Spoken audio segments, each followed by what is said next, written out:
Olá, meu nome é Márcia Barros, eu sou psicóloga clínica e esse é mais um Cognitivamente. Hoje o tema é qual a ligação entre os traumas e os transtornos de ansiedade, como eles se desenvolvem e qual o público mais afetado.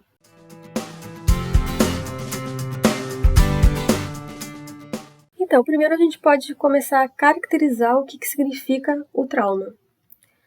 Traumas são experiências de angústia e sofrimento que ficaram marcadas na psique, ficaram marcadas na nossa mente, provocando reações negativas como ansiedade, medo, irritabilidade, pânico e insegurança, e que podem levar a uma baixa qualidade de vida por conta da intensidade e frequência do sofrimento emocional e do dano psicológico. Existem vários tipos de situações que podem desencadear um trauma, e geralmente são situações violentas. Eu posso falar aqui as mais comuns, como por exemplo, estupro, violência psicológica, negligência infantil, pedofilia, bullying, acidentes, catástrofes naturais, violência urbana, sequestro, veteranos de guerra e sobreviventes de guerra, perda dos pais, luto, entre outros. São vários tipos de situações que podem levar a pessoa a marcar uma experiência traumática e ter muita dificuldade de se recuperar depois. Um trauma pode acontecer em qualquer momento da vida, tanto na infância como na fase adulta, em qualquer momento. O trauma pode ocorrer durante a infância e fica um pouco mais sensível, porque crianças são mais vulneráveis, então elas estão em processo de maturação psicológica, física e social. Porém, crianças têm mais neuroplasticidade, que é a capacidade do cérebro se reorganizar. Então, ao mesmo tempo que os adultos têm um pouco mais de maturidade e podem ressignificar melhor a experiência, eles também acabam tendo menos neuroplasticidade do que uma criança, por exemplo. Então, existe paradoxo dentro da fase adulta com a fase infantil. Mas, na verdade, tudo vai depender da forma como essa pessoa vai interpretar essa experiência e como ela vai organizar isso internamente. Por exemplo, se uma pessoa tem muita dificuldade de se expressar, de se comunicar, ela vai ter mais dificuldade de falar sobre o trauma e sobre o que está incomodando ela, sobre essa experiência que foi ruim.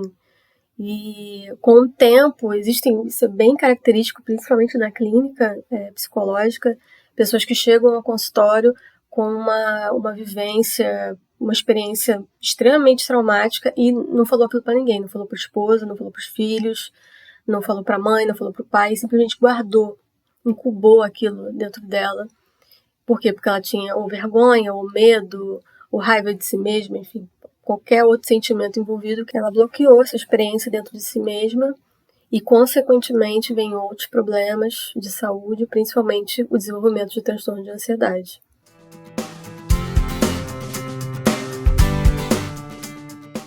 Os transtornos de ansiedade mais comuns que evidenciam que estão ligados aos traumas são o TEPT, que é o transtorno do estresse pós-traumático, o transtorno do estresse agudo e o transtorno de ansiedade generalizada, que é muito conhecido como TAG.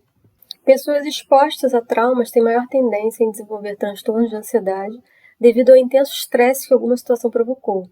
É comum acontecer pensamentos e imagens recorrentes e intrusivas do evento traumático, como flashbacks, por exemplo. O TEPT, que eu falei ainda há pouco, que é o transtorno do estresse pós-traumático, é o mais comum, ligado a trauma, e ele tem algumas características: dificuldade em manter o sono, irritabilidade, surtos de raiva, dificuldade em se concentrar, hipervigilância, resposta de sobressalto exagerada, né, quando uma pessoa tem uma reação muito exagerada a uma coisa que está acontecendo ali corriqueiramente, sonhos aflitivos, né, pesadelos, reações fisiológicas a situações que lembram o trauma.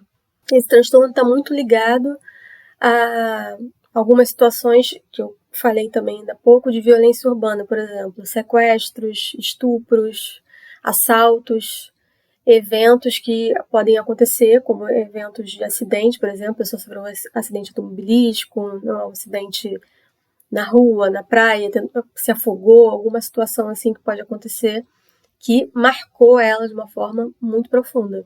Então, se uma pessoa se afogou na praia, por exemplo, numa cachoeira, ela vai tentar evitar o caminho da praia ou da cachoeira, vai tentar evitar, fazer uma esquiva de assuntos que estão em volta de praia, mar, cachoeira, Enfim, de qualquer referência que tenha a ver com água, com entrar na água, ela vai ter uma esquiva natural desse tipo de assunto e desse tipo de lugar.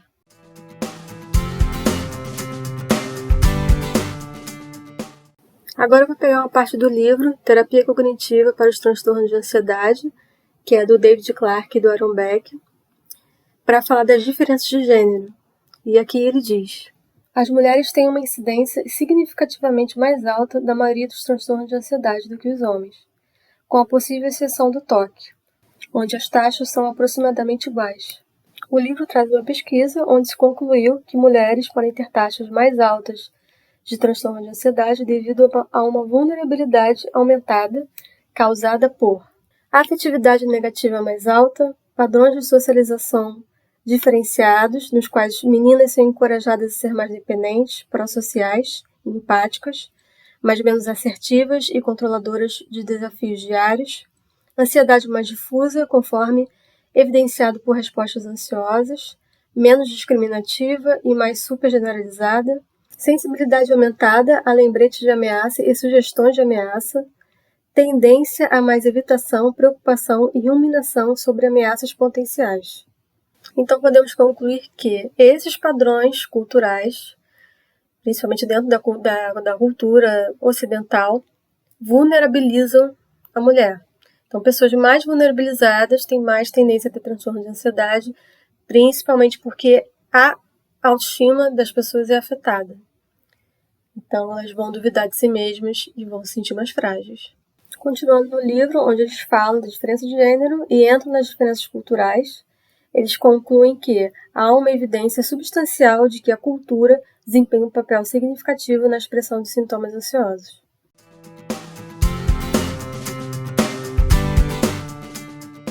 Eu falei bastante sobre o transtorno do estresse pós-traumático, que ele é o mais comum ligado à ansiedade.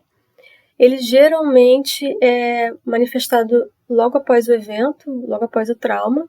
Não é uma regra, mas existem mais possibilidades, bem mais possibilidades disso acontecer.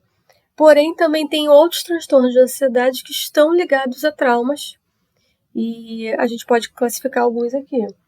O TAG, que eu falei, que é o transtorno de ansiedade generalizada, o transtorno do pânico, a fobia social e o TOC, que é o transtorno obsessivo-compulsivo. Muitas mulheres, homens também, mas a maioria mulheres, procuram às vezes atendimento psicológico falando sobre esses transtornos, esses sintomas, e tem algum trauma envolvido. Os mais comuns são abuso sexual, estupro ou algum evento traumático na infância. Uma situação que a gente vê acontecendo recorrente, principalmente nos consultórios clínicos. Quando uma criança sofreu algum estresse intenso na escola, por exemplo, isso não foi tratado, né? Os pais não ligaram, ou não acreditaram, não se importaram com essa criança. Existirá uma grande tendência dessa pessoa desenvolver algum transtorno de ansiedade na fase adulta. Então, às vezes, a gente escuta o relato de pessoas que trazem esses traumas, geralmente da infância, da adolescência, ou em algum momento da vida, e no momento presente ela está tendo sintomas de ansiedade. Existe uma forte predisposição para isso acontecer.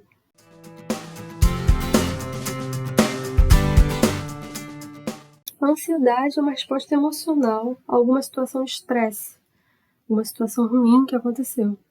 Então eu vou começar a fazer essa autorreflexão. Será que aconteceu alguma coisa comigo lá no passado ou há pouco tempo que me afetou?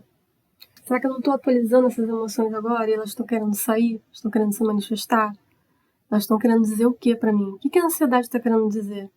Eu fiz um podcast sobre a psicologia do perdão. Quem quiser pode dar uma olhada lá no Spotify. Ele está lá disponível também nas minhas redes sociais. Tem muito a ver com o que eu estou falando aqui, porque eu estou falando muito sobre trauma, sobre eventos que foram difíceis, que marcaram, que doem, que fazem com que a pessoa não consiga sair do lugar. E eu falo sobre essa ressignificação, como é importante a gente dar um outro significado àquele evento, mesmo ele tendo sido muito traumático.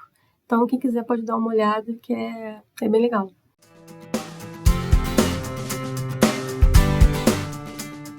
Então, se você está escutando esse podcast e se você passou por um trauma ou conhece alguém que passou por alguma vivência dessa natureza, procure terapia, é importantíssimo.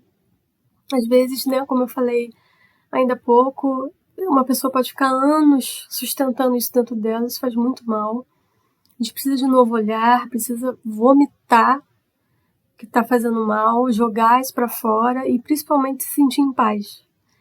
Então, se você, por exemplo, não consegue ir a uma terapia individual, tem bloqueios, procura uma terapia de grupo, um grupo de apoio, procura uma terapia online, não necessariamente você precisa se mostrar, precisa mostrar o seu rosto, mas procure ajuda psicológica, porque é muito importante, e viver sobre o estresse do trauma ou sobre a sombra do trauma é muito ruim para a saúde mental. Muito, muito obrigada por me ouvirem, espero ter ajudado de alguma forma. Vocês podem me seguir nas minhas redes sociais, minha página é psicologamarciabarros.com.br e meu Instagram é psicologamarciabarros. Até o próximo podcast. Bye, bye.